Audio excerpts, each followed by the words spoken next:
Сәлем достар, бүгін біз сіздермен бірге тефтел сорпасын жасайтын боламыз. Ол үшін бізге тартылған фарш және де туралған пияз және де жуылған күріш және бір жұмыртқа керек болады. Осының барлығын жақсылап араластырып сіздерге көрсететін боламын. Жұмыртқамызды салып алдық. Енді керекті мөлшерде күрішімізді қосамыз және де кішкене тұзымызды, қара бұрыш, қызыл бұрыш, паприка бар болса қоссаңыздар болады.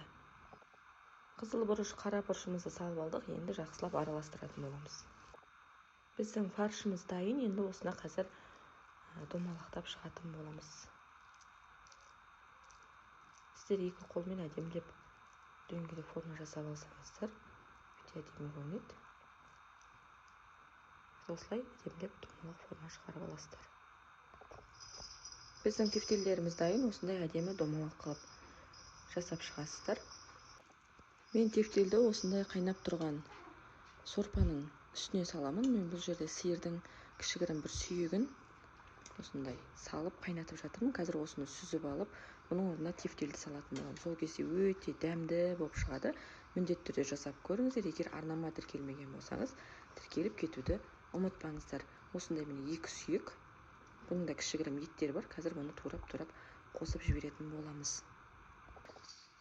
Сорпамыздан етімізді сүзіп алдық. Енді осыған дайын тефтелдерімізді салатын боламыз. Дәл осылай жасап көріңіздер, өте дәмді болып шығады. Оттың астын міндетті түрде шығарып алыңыздар, өйткені бір қайнап алу керек. Сол кезде өте жақсы болып шығады. Міне тефтелдеріміз. Примерно бір жарты сағаттай қайнатып алсаңыздар болады. Біздің сорпамыз пісті. Енді астын өшіре берсек болады.